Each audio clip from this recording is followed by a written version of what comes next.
Replika sa kampila ni Lapu-Lapu nga gikan sa moske sa Marawi giturn over sa usa ka nagpailang chemist ngadto kang Lapu-Lapu City Mayor Junard Ahong Chan. Si Luan Mirondina sa report.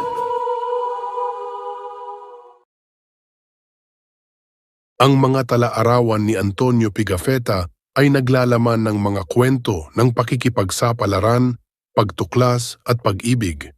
Sa pamamagitan ng kanyang mga salita, maaari nating makita ang mundo sa pamamagitan ng kanyang mga mata, maranasan ang kanyang mga karanasan, at maunawaan ang kanyang pananaw sa isang bagong mundo.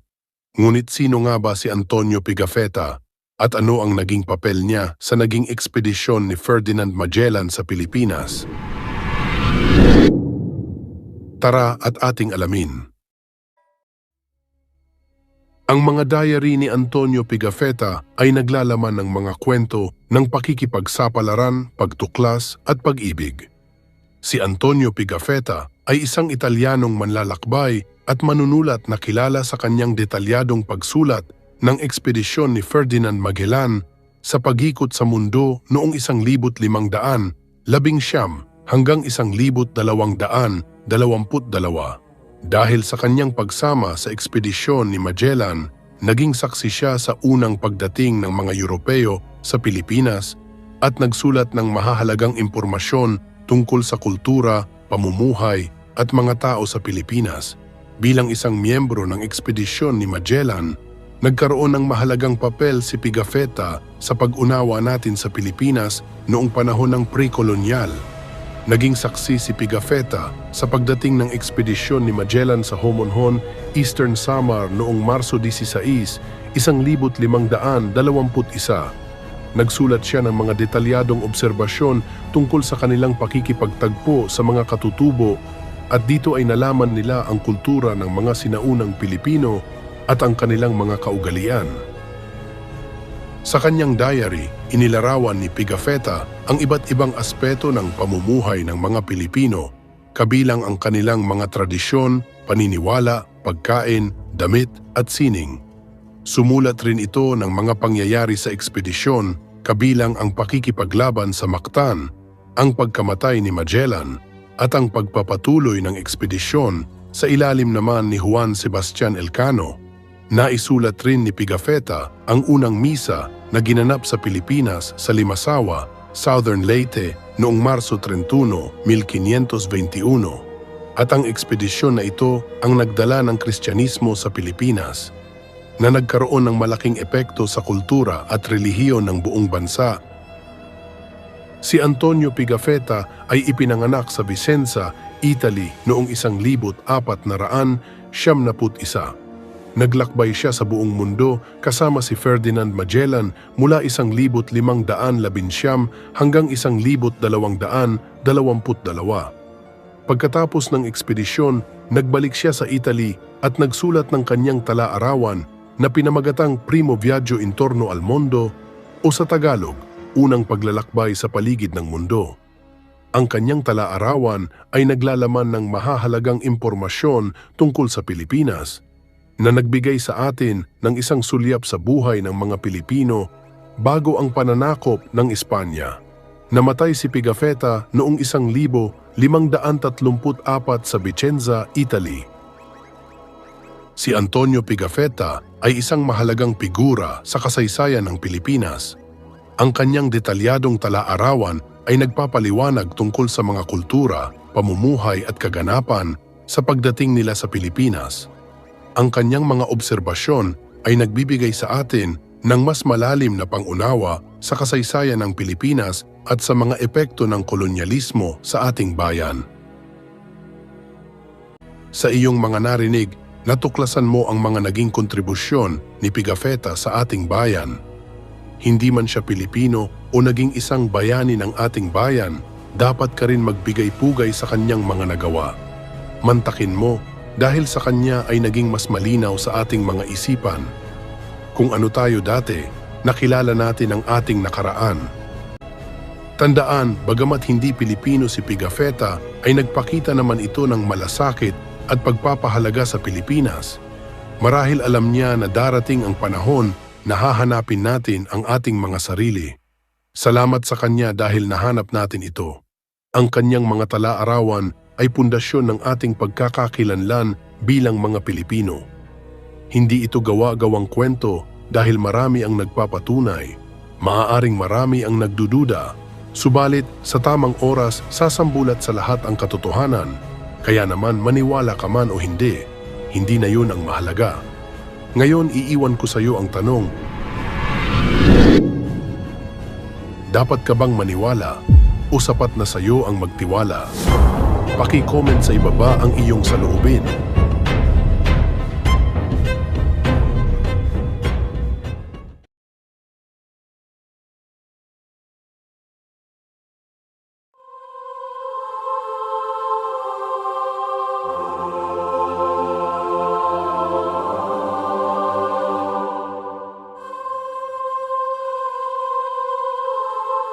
Sa gitna ng kagandahan at kasaysayan ng Maynila, isang malakas at matapang na pinuno ang nagahari.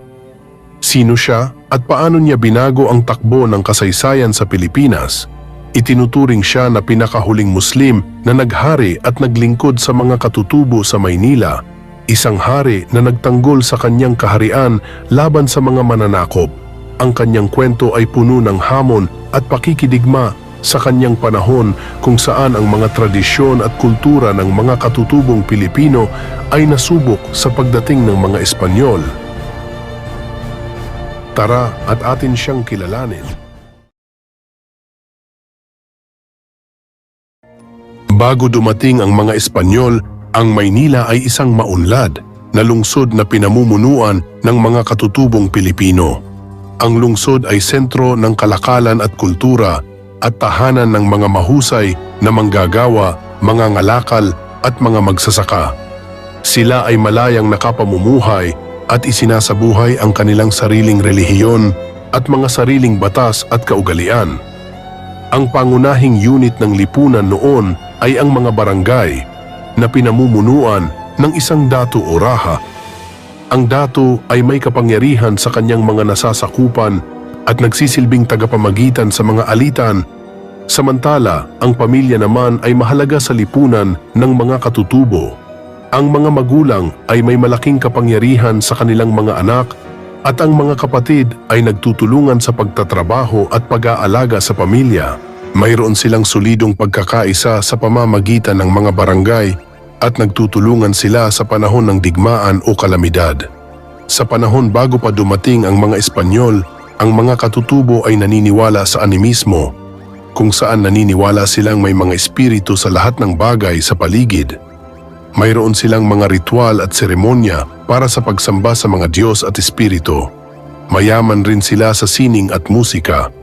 Nagtatayo sila ng mga magagandang bahay at templo at gumagawa ng mga magagandang kagamitan at palamuti. Mayroon silang mga awitin, sayaw at mga instrumento pang musika. Ang mga katutubo ay kumakain ng mga prutas, gulay at karne. Nagtatanim sila ng palay, mais at iba pang mga pananim. Ang pangingisda ang isang pinakamahalagang bahagi ng kanilang pamumuhay. Naglalayag sila sa mga bangka at sumisisid sa karagatan upang makahuli ng isda.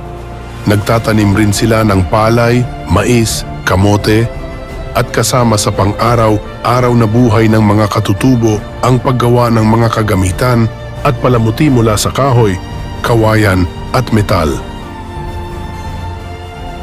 Ang pagdating ng mga Espanyol noong ika-15 siglo ang magpapabago sa sitwasyon at kapayapaan ng Maynila. Dumating ang mga Espanyol sa Maynila sa pamumuno ni Miguel Lopez de Legazpi. Ang kanilang pagdating ay ang simula ng kolonisasyon sa Pilipinas. Ang layunin ng mga Espanyol ay palaganapin ang kanilang relihiyon, kultura at kapangyarihan sa bansa. Ang pagdating nila ay nagdulot ng malaking pagbabago sa pamumuhay at pagsamba ng mga Pilipino. Si Raja Sulaiman III ay may malaking impluensya sa lungsod. Siya ay apo ni Raja Matanda na naghahari noon sa Maynila nang dumating ang mga Espanyol noong ika-15 siglo. Si Raha matanda ay kilala sa kanyang matalinong pakikipag-ugnayan sa mga Espanyol, ngunit nagsimulang magbago ang lahat ng mamatay si Legazpi at pumalit si Guido de la Vezaris. Siya ay bahagi ng isang mahabang salinlahi ng mga pinuno sa Maynila.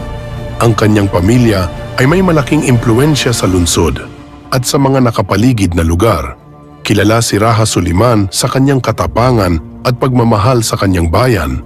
Hindi siya nagdadalawang isip na lumaban para sa kanyang nasasakupan at sa kanyang kaharian.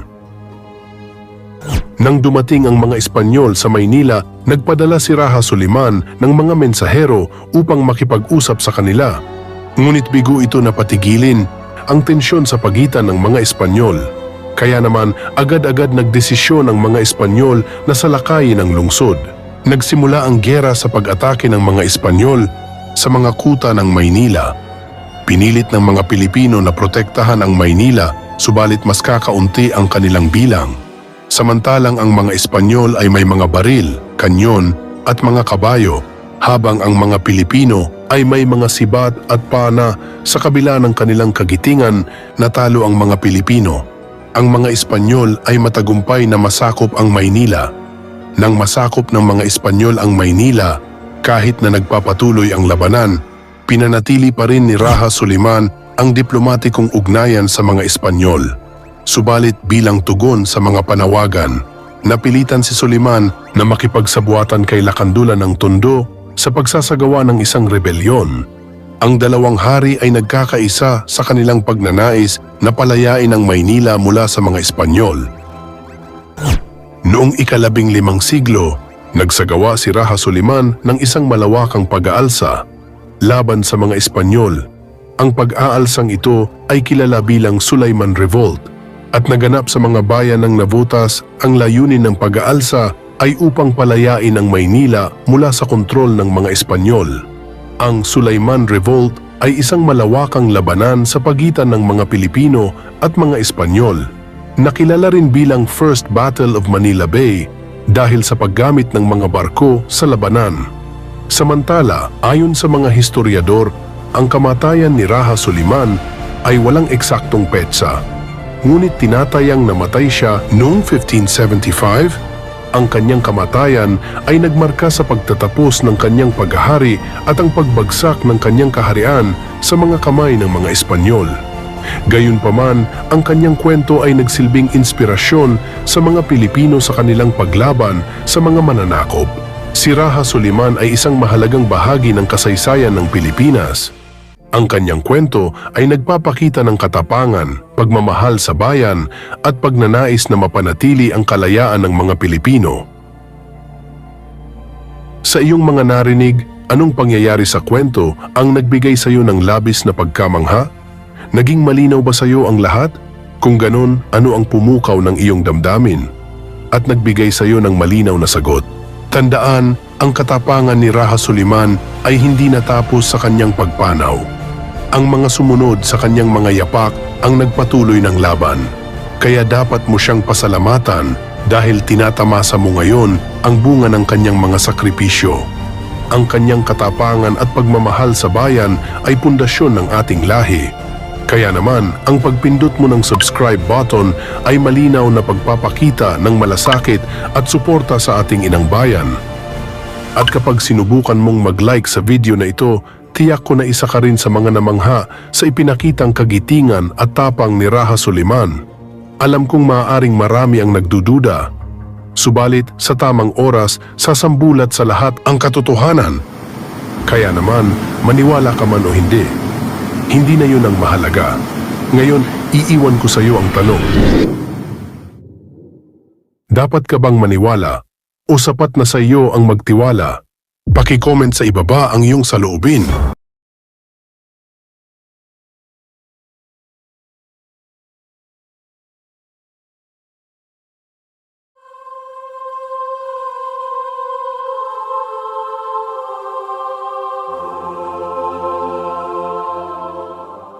Isang pirata na may mahusay na pag-iisip, matipunong pangangatawan at may misteryosong imahe.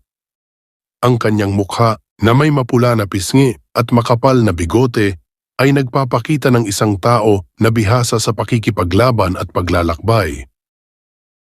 Ang kanyang mga mata ay nagniningning sa ilalim ng araw at naglalabas ng isang matinding determinasyon at ambisyon. Kinikilala siya bilang isang pirata, subalit ang kanyang karisma at husay sa pakikisama sa mga tao ang bumihag sa tiwala at kumpiyansa ng mga Pilipino. Sino si Limahong sa mata ng mga kaaway? Bakit tila natakot sa kanyang pagdating ang mga Kastila? Ano ang naging papel niya sa kasaysayan ng Pilipinas? Bakit sinasabi ng karamihan na ninais niyang sakupin ang Pilipinas sa panahon ng pananakop ng mga Espanyol? Halika't bigyan natin ng mga sagot ang gumugulo sa iyong isipan. Ito ay batay sa mga ebidensya at dokumento ng ilan sa mga talaan ng mga inchik na nagkumpirma sa kanyang pagkakakilanlan. Tara at atin kilalanin ang piratang si Limahong. Ayon sa mga historiador, si Limahong ay nagmula raw sa Guangxi, China. Bagamat wala kang makikitang katibayan o dokumento na makapagsasabi sa kanyang eksaktong kapanganakan, karamihan sa impormasyon tungkol sa kanya ay nagmula sa mga talaan ng Chino na naglalarawan sa kanya bilang isang pirata na nag-ooperate sa karagatan ng Timog China noong ika-16 na siglo. Maraming mga teorya ang lumutang tungkol sa kanyang pinagmulan. May mga nagsasabi na siya raw ay ipinanganak sa Raoping, Chaozhou, sa panahon ng dinastiyang Ming. Ang ilan naman ay nagsabi na maaaring siya raw ay nanggaling sa isang kilala at mayamang pamilya na may mataas na pinag-aralan. Samantala, ang iba naman ay naniniwala na siya raw ay isang rebelde na nagtangkang maghimagsik laban sa pamahalaang China at nagtago sa karagatan upang makaiwas sa batas. Ang ilan naman ay itinuturing ito na isang alamat na nagmula sa mga kwentong bayan o isang katang-isip. Ang mga kwento tungkol sa kanya ay naglalarawan bilang isang matapang at mahusay na mandirigma. Ang kanyang mahusay na estratehiya sa pakikipaglaban at kakayahang magpapalit-palit ng anyo na isang paraan para makaiwas sa mga kaaway. Ayon sa ilang mga historical record, dumating ang mga Espanyol sa Pilipinas noong mga unang bahagi ng ika-15 siglo sa pangunguna ni Ferdinand Magellan. Dito ay sinimulan ng mga Kastila na sakupin ang buong Pilipinas. Sa ilalim ng kanilang kapangyarihan, pilit nilang pinalaganap ang kanilang relihiyon, tradisyon at mga paniniwala. Labis ang naging mga pang-aabuso sa mga panahong iyon sa mga Pilipino na nagresulta sa kaliwat kanang digmaan sa pagitan ng mga Raha at Datu sa Maynila laban sa mga Espanyol. Naging talamak rin ang mga pang-aangkin ng lupa at kabuhayan, kaya naman hindi napigilan ng mga Pilipinong maghimagsik. Makalipas ang halos 30 taon, lumitaw ang isang mandirigma na babago sa kwento at magbibigay ng pag-asa sa mga Pilipino. Isang rebelde at pirata na mula China ang darating sa mga baybayin ng Maynila. Siya ay kilala sa kanyang mga pagsalakay sa mga daungan sa Guangdong, Fujian at Timog China. Sinasabi ng mga eksperto na mahalaga ang naging papel ni Limahong sa kasaysayan ng Pilipinas. Noong sinalakay ni Limahong ang Maynila sa kabila ng pagiging moderno at organisadong grupo ng Espanyol, ay lakas loob nitong nilabanan ang mga Espanyol. Subalit, natalo siya sa labanan sa pamumuno ni Miguel López de Legazpi ng Espanya. At pagkatapos ng kanyang pagkatalo, ay mabilis siyang tumakas patungo sa Hilagang Luzon. Pagdating niya sa Hilaga, dito ay nadatnan niya ang mga katutubong Pilipino na hindi pa napapasakamay ng mga Kastila. Dito niya itinatag ang kanyang bagong kuta na kalaunan ay magiging kanyang pansamantalang teritoryo.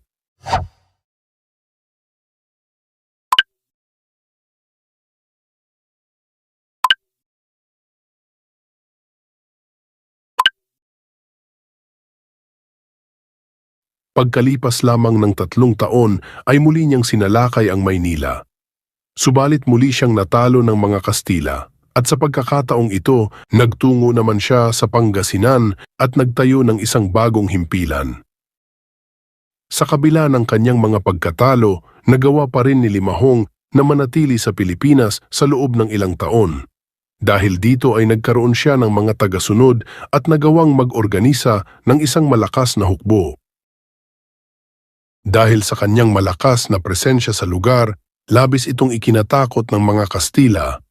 Kaya naman sila ay nagsagawa ng agarang pagsalakay sa Pangasinan hanggang sa Pampanga. Pero sa huli ay muli siyang natalo, kaya napilitan siyang tumakas sa Pilipinas at hindi na muling nagbalik pa. Naniniwala ang ilang mga iskolar na ang pag-atake niya sa mga Espanyol ay isang pagtatangka na sakupin ang buong Pilipinas. Subalit napigilan sila ng mga Kastila at tuluyan tayong nasakop ng Espanya na tumagal ng mahabang panahon. Sinasabi na dahil raw sa kalupitan ng mga Kastila, kaya maraming Pilipino ang nagalit sa kanila. Kasabay nito ang pagdating ni Limahong na itinuturing nila bilang bayani. Isang tao na may kakayahan na sila ay palayain mula sa mga Kastila. Kilala si Limahong na mapagbigay sa kanyang mga tagasunod. Nagbibigay siya ng mga gantimpala at tulong sa kanyang nasasakupan. Bagamat si Limahong ay isang pirata, nakakuha siya ng mga taga-suporta mula sa mga Pilipino. Dahil sa kanyang paglaban sa mga Kastila, pagiging mapagbigay at pagkakaiba ng kultura, marami ang nagtatanong siya ba ay dapat na ituring na bayani o isang pirata lamang na may layuning sakupin ang Pilipinas tulad ng mga Kastila. Tinataya ng mga mananaliksik na ang pagdating ni Limahong sa Pilipinas ay maaaring resulta sa paghahanap nito ng isang ligtas at magandang lugar para sa kanyang mga operasyon. Matatandaan na ang Pilipinas ay isang estratehikong lokasyon na malapit sa mga pangunahing ruta ng kalakalan sa Asya. Posible rin daw na nais ni Limahong na palawakin ang kanyang impluensya at kapangyarihan sa rehiyon. Ang pagsakop sa Pilipinas ay magbibigay sa kanya ng kontrol sa mga pangunahing ruta ng kalakalan at magbibigay sa kanya ng akses sa mga bagong mapagkukunan. Isa rin sa tinitingnang dahilan ay ang pagnanais nito na maiwasan ang mga awtoridad ng China patuloy na tumutugis sa kanya. Ang Pilipinas ay isang lugar na malayo sa mga pangunahing sentro ng kapangyarihan ng China, na makapagbibigay sa kanya ng pagkakataon na magtayo ng isang bagong bansa. Naniniwala rin ang ilan na maaring sinamantala ni Limahong ang kaguluhan sa Pilipinas sa panahong iyon. Ang mga Espanyol ay kararating pa lamang sa bansa at ang mga Pilipino ay nagsisimula pa lamang mag-adjust sa kanilang pamumuno. Ang kaguluhan na ito ay nagbigay sa kanya ng pagkakataon na umatake at magpakita ng presensya sa bansa. Ang pagdating niya sa Pilipinas ay nagpapakita ng kanyang ambisyon at determinasyon na makakuha ng kapangyarihan at kayamanan sa rehiyon.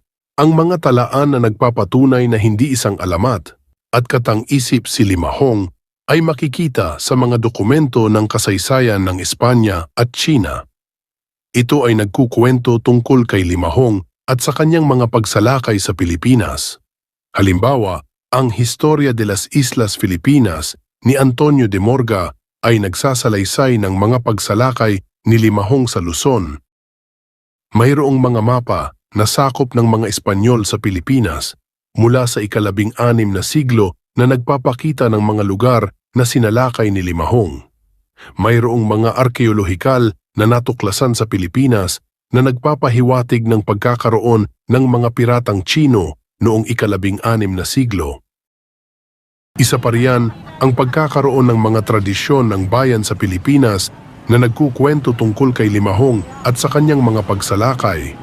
Halimbawa, sa ilang mga lugar sa Luzon, mayroong mga alamat tungkol sa isang pirata na nagngangalang Limahong o Limakong na nagdulot ng labis na takot sa mga mamamayan.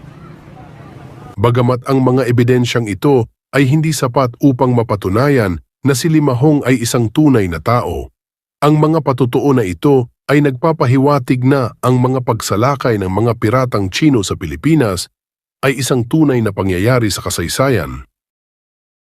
Mahalagang tandaan na ang kasaysayan ay hindi palaging kumpleto. Palagi itong nag-iiwan ng puwang sa ating kaalaman patungkol sa ating nakaraan. Ang mga ebidensya na ipinapakita ay nagbibigay sa atin ng isang sulyap mula sa isang bahagi ng kasaysayan. Bago natin tuluyan tapusin ang kwento, iniimbitahan namin kayo na mag-subscribe sa aming channel. Gumagawa kami ng mga content tungkol sa mga mahahalagang pangyayari sa Pilipinas, mga kilalang tao, at mga kasaysayan.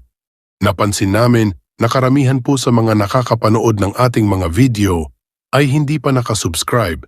Subalit ang simpleng pagpindot ng subscribe button at pag-like sa aming mga video ay pagpapakita ng suporta na labis naman po naming ikinatutuwa. Sa mga nakasubscribe naman po sa aming channel, maraming salamat po sa inyo. Bagamat kami ay bago pa lamang sa YouTube, ay naramdaman namin na kahit papaano ay mayroon nanonood ng aming mga content. Asahan niyo po na mas pagbubutihin pa po namin. Kung naging makabuluhan ang inyong pakikinig, huwag niyo pong kalimutan na mag-iwan ng komento sa ibaba at asahan niyo po na amin itong babasahin. Samantala, ang pagdating ni Limahong sa Pilipinas ay isang mahalagang bahagi ng kasaysayan ng bansa. Ang kanyang mga pagsalakay, bagamat hindi naging matagumpay, ay malinaw na ipinapakita nito ang katatagan ng mga sinaunang Pilipino. Ang kanyang paglaban sa mga Kastila ay naging inspirasyon sa mga susunod na henerasyon ng mga Pilipino na lumaban para sa kanilang kalayaan. Ang mga pangyayaring ito ay isang patunay na ang mga Pilipino ay may kakayahang lumaban para sa kanilang mga karapatan. Sa iyong pananaw, naniniwala ka ba na si Limahong ay isang totoong tao na nag-exist sa mundo? O para sa iyo isa lamang siyang alamat, isang kwentong bayan na ipinasa sa mga sumunod na henerasyon? Dapat mo ba siyang ituring na bayani o isa lamang siyang tulisan na walang ibang hangad kundi ang magkamal ng kayamanan? Sa iyong mga nalaman, anong pangyayari sa kwento ang nagbigay sa iyo ng labis na pagkamangha? Naging malinaw naman ba sa iyo ang lahat? Alin yugto ang pumukaw ng iyong damdamin at nagbigay sa iyo ng malinaw na sagot? Tandaan, si Limahong ay isang purong inchik kung nagkataon na siya ay nagtagumpay na sakupin ang Pilipinas. Ay sa malamang isa na tayong probinsya ng China ngayon. Kaya nga sumang-ayon ka man o hindi, ay wala ka nang magagawa. Alam kong marami ang nagdududa, subalit sa tamang oras sasambulat sa lahat ang buong katotohanan. Kaya naman, maniwala ka man o hindi na yun ang mahalaga. Ngayon, iiwan ko sa iyo ang tanong. Dapat ka bang maniwala o sapat na sa iyo ang magtiwala?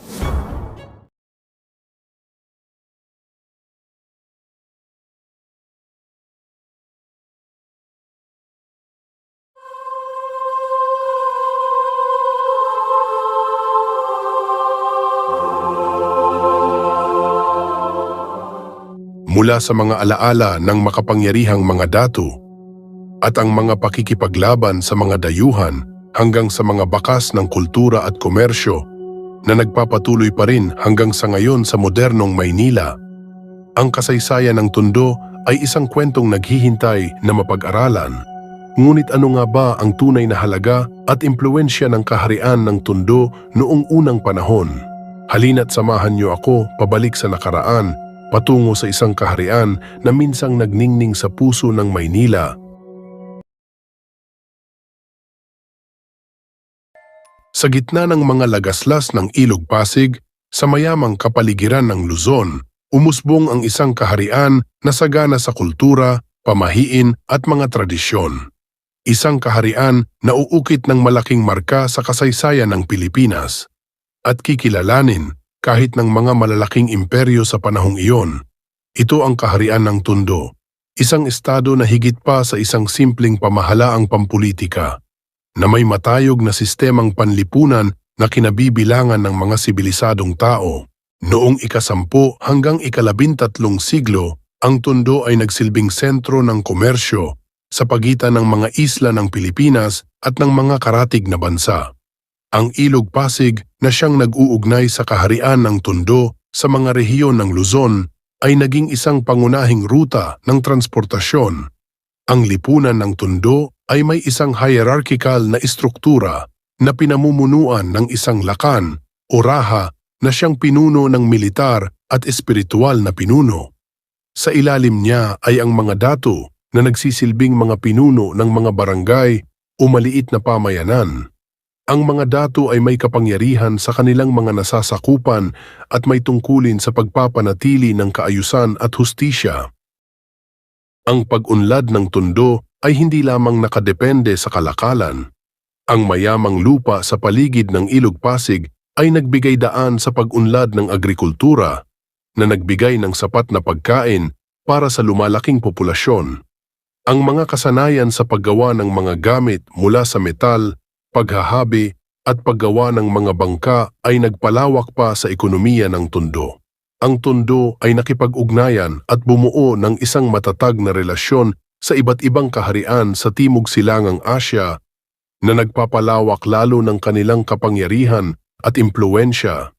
Sinasabi na ang mga konsepto ng Dharma at Karma na nagmula sa mga tradisyong Hindu-Buddhist ay maaring naging bahagi ng kanilang paniniwala. Subalit, ang pagdating ng mga Espanyol noong ika-16 na siglo ay nagdala ng malaking pagbabago sa Tondo. Ang pakikipaglaban sa pagitan ng mga Espanyol at ng mga Tagalog ay nagresulta sa pagkawala ng kalayaan ng Tondo.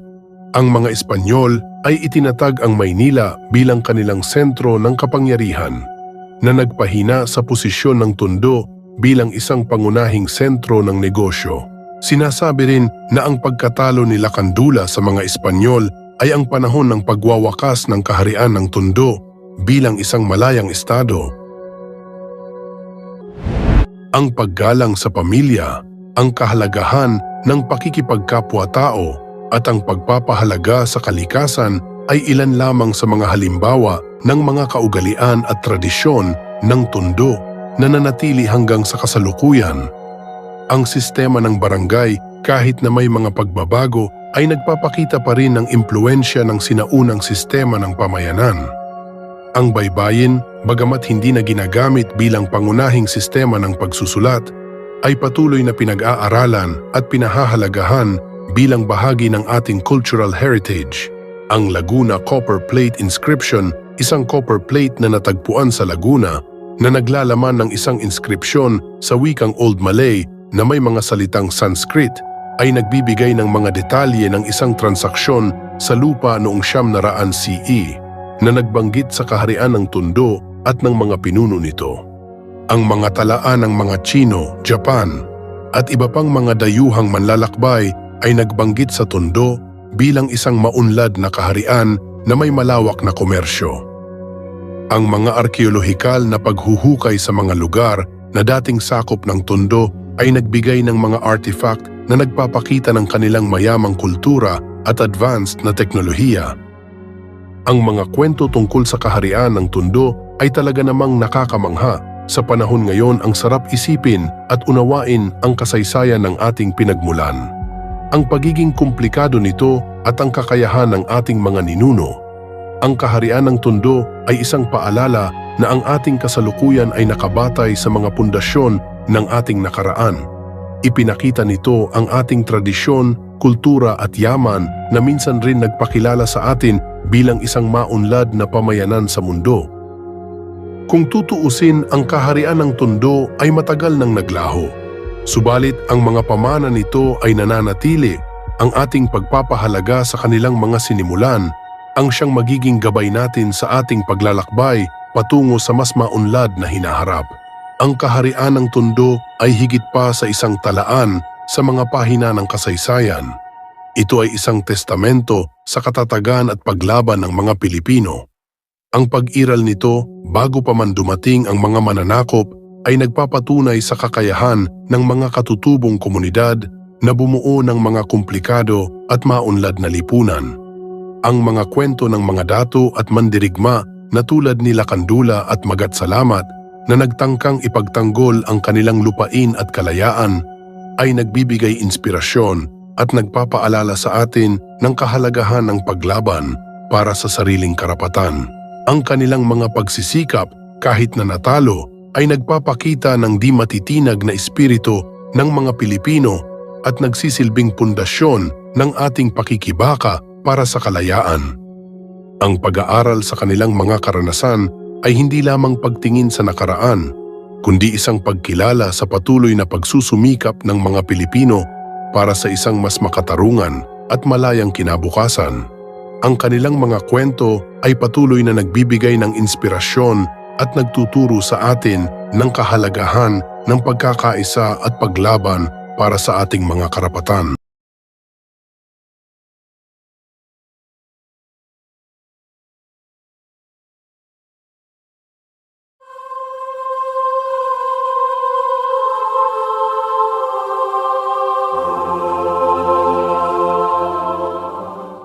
Sa mga pahina ng ating kasaysayan, mayroong pangalan na hindi masyado nababanggit. Isa na riyan si Magat Salamat, isang figura na nababalot ng misteryo at tapang. Ang kanyang pangalan ay maaaring hindi mo gaanong kilala, ngunit ang kanyang paglaban at paghihimagsik sa mga Kastila ay nagpakita ng malalim na pagmamahal sa ating bayan. Sa gitna ng madilim na panahon ng pananakop, may isang simbolo ng katapangan ang nagbigay ng pag-asa. Para lumaban sa isang makapangyarihan na hukbo ng mga Espanyol, bitbit ang determinasyon at nag-aalab na puso, pilit niyang ipinagtanggol ang kanyang bayan. Sino si Magat Salamat? Halina't samahan ninyo ako sa isang paglalakbay pabalik sa nakaraan, patungo sa isang panahon kung saan nakipaglaban at nagbuwis ng buhay si Magat Salamat para ipagtanggol ang kanyang mga kababayan. Si Magat Salamat ay anak ni Lakandula na pinuno ng Tondo. Sa mga panahong iyon, siya ay may dugong Maharlika. Ang Tondo ay isang maunlad na kaharian noong panahon bago pa dumating ang mga Kastila, at si Lakandula ay isang kilalang pinuno at makapangyarihan sa lugar.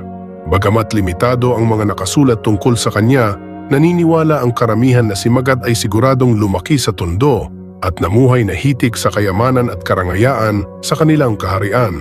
Ayon sa mga tradisyon, ang mga anak ng mga Maharlika noon ay tumatanggap ng edukasyon sa mga tradisyon, sining at kasanayan ng kanilang kultura. Malamang dito natuto si Magat Salamat ng mga kasanayan sa pakikipaglaban, pamumuno at pangunawa sa mga batas at kaugalian ng kanyang bayan. Sa kanyang kabataan ay maaga niyang naranasan ang pananakop ng mga Espanyol. Nasaksihan niya ang pagdating ni Miguel Lopez de Legazpi at ang pagkamatay ng kanyang ama na si Lakandula sa labanan laban sa mga Espanyol. Si Magat Salamat ay kilala rin sa kanyang pagtutol sa mga Espanyol. Hindi niya tanggap ang pananakop ng mga Espanyol at ang pagpapalaganap nito ng Kristyanismo. Kaya kinausap ni Magat Salamat ang mga Espanyol upang maiwasan ang digmaan sa pagitan nila. Ngunit nagmatigas at nagalit ang mga Espanyol. Determinado silang sakupin ang Pilipinas. Nang hindi magtagumpay ang pakikipag-usap ni Magat Salamat ay agad itong gumawa ng paraan. Nagplano siya ng isang paghihimagsik kasama ang iba pang mga pinuno ng Tondo at mga katutubo. Ang layunin nila ay upang ibalik ang kalayaan ng Pilipinas mula sa mga Kastila. Dahil sa kakaunting bilang, agad siyang nakipag-usap sa mga Hapon upang makatulong sa kanila.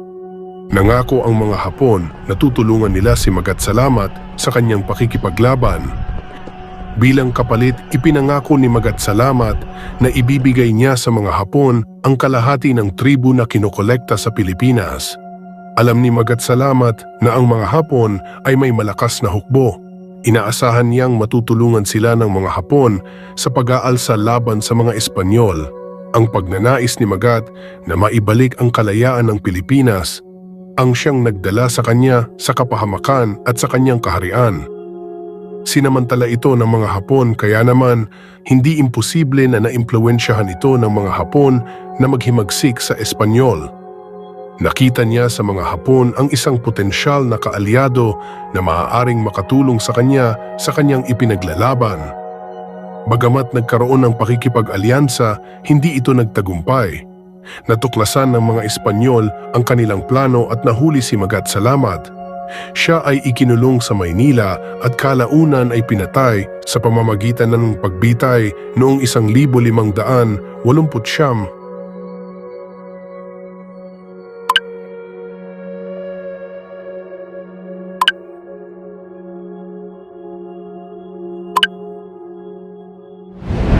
Naniniwala ang mga iskolar na marahil ay hindi matanggap ni Magat Salamat ang mga pagbabagong dala ng mga Espanyol sa kanilang kultura, relihiyon at pamumuhay. At syempre isama mo na riyan ang labis na pagmamahal niya sa ating inang bayan, kanyang mga nasasakupan. Hindi niya matanggap na mawala ang kanilang kalayaan at mawalan ng kontrol sa kanilang sariling lupa. Si Magat Salamat ay kilala bilang isang matapang na pinuno na handang ipagtanggol ang kanyang mga karapatan. Hindi niya kayang tanggapin ang panghihimasok ng mga Espanyol sa kanyang pamumuno at sa kanyang mga tao. Si Magat Salamat ay isang simbolo ng paghihimagsik at pagmamahal sa bayan sa panahon ng pananakop ng Espanya. Bagamat nabigo ang kanyang paglaban, ang kanyang pagkilos ay nagpapakita ng matinding pagnanais na mapanatili ang kalayaan at kasarinlan ng Pilipinas. Ang kanyang pagtatangkang makipag-alyansa sa mga Hapon kahit na may panganib ay nagpapatunay sa kanyang determinasyon na labanan ang mga Espanyol. Kahit na nangangahulugan ito ng pakikipagsapalaran sa isang hindi tiyak na kaalyado, ang kanyang kwento, kahit hindi lubos na detalyado, ay nagsisilbing paalala sa kahalagahan ng paglaban para sa kalayaan at sa pagpapahalaga sa mga bayaning nagbuwis ng buhay para sa ating bayan. Ang misteryo na nakapalibot sa kanyang buhay ay nagdaragdag lamang sa kanyang kahalagahan bilang isang makasaysayang figura na nagbibigay inspirasyon sa pag-aaral at pag-alaala sa ating nakaraan.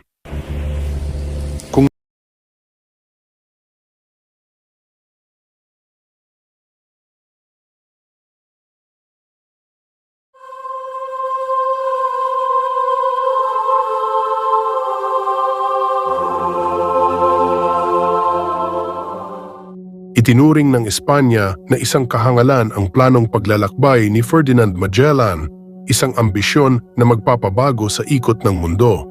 Kanyang ipinangako ang kayamanan at kapangyarihan sa kaharian ng Espanya. Ang kanyang paglalakbay patungo sa silangan na pinunduhan ng mga pangarap ng Espanya at ng mga negosyanteng uhaw sa yaman ay magbubukas ng isang bagong kabanata sa kasaysayan. Isang kabanata na puno ng pagtuklas, pakikibaka, at ang mapait na katotohanan ng kolonisasyon. Ang tanong, paano nakarating si Magellan sa Pilipinas? Bakit siya itinuring na baliw sa kabila ng kanyang mga tagumpay?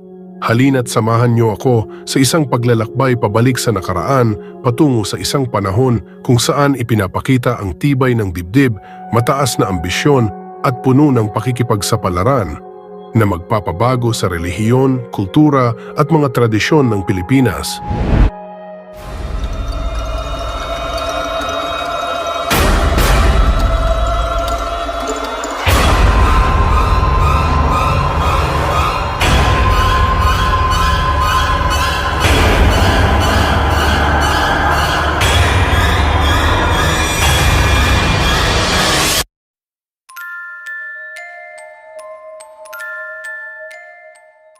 Hindi isang simpleng paglalakbay ang pinlano ni Ferdinand Magellan.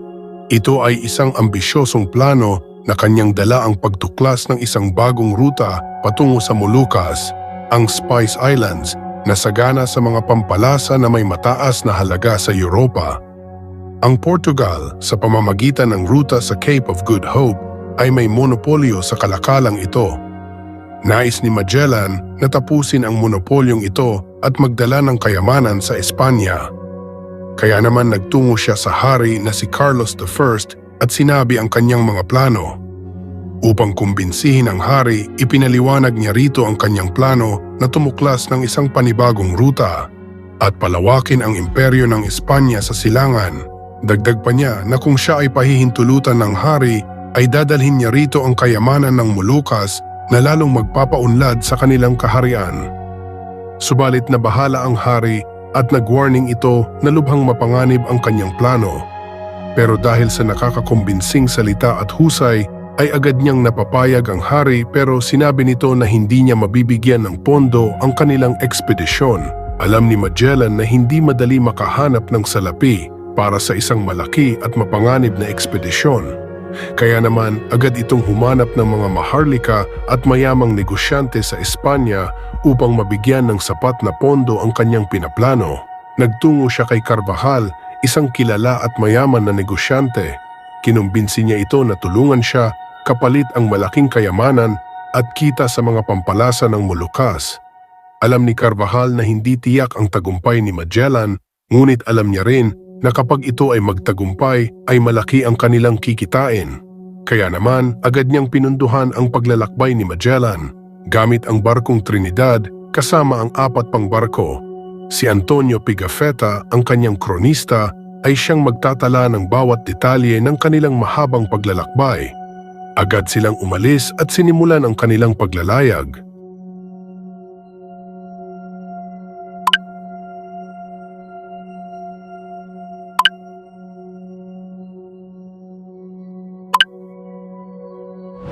Makalipas ang maraming buwan sa dagat, aksidente silang nakarating sa Pilipinas.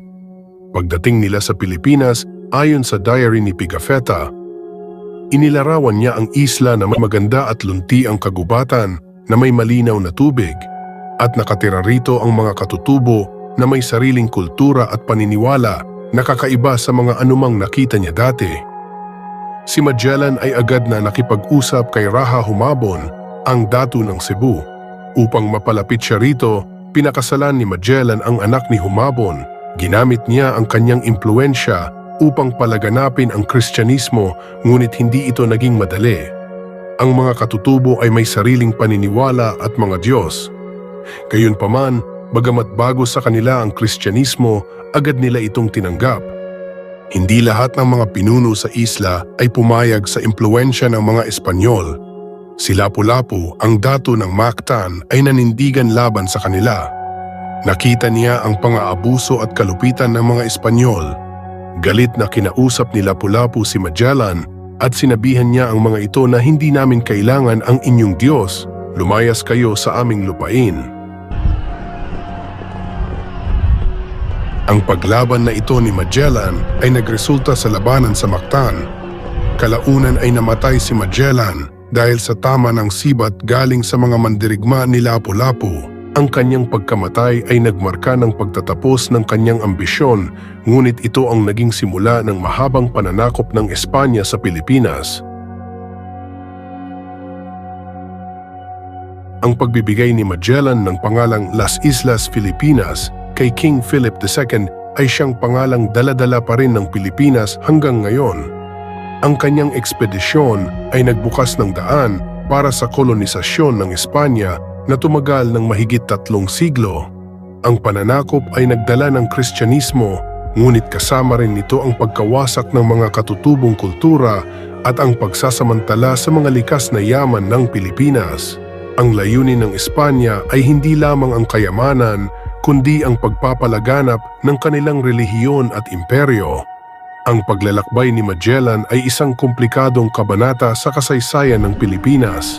Ang pagkamatay ni Magellan sa Mactan ay hindi lamang nagwakas sa kanyang sariling ambisyon, kundi nagmarka rin ito ng isang malungkot na simula. Ang kanyang paglalakbay na pinasimulan ng paghahangad ng kayamanan at kapangyarihan ay hindi sinasadyang nagbukas ng daan sa mahabang panahon ng kolonisasyon ng Espanya sa Pilipinas.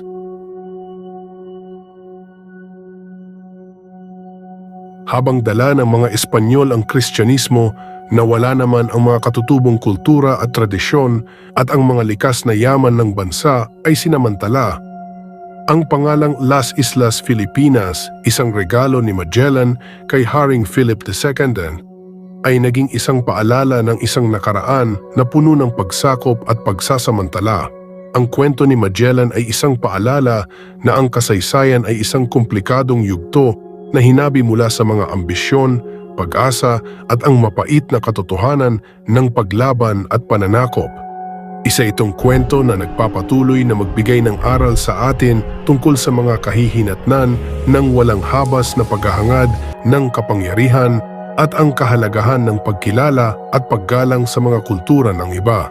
Ang kanyang paglalakbay, bagamat puno ng pagtuklas, ay nag-iwan ng isang pamana na patuloy na pinag-aaralan at pinagdedebatehan hanggang sa kasalukuyan. Kung nagustuhan nyo ang ating video, huwag kalimutan na mag-iwan ng iyong komento sa ibaba. Maraming salamat sa panonood at magkita-kita ulit tayo sa susunod na video.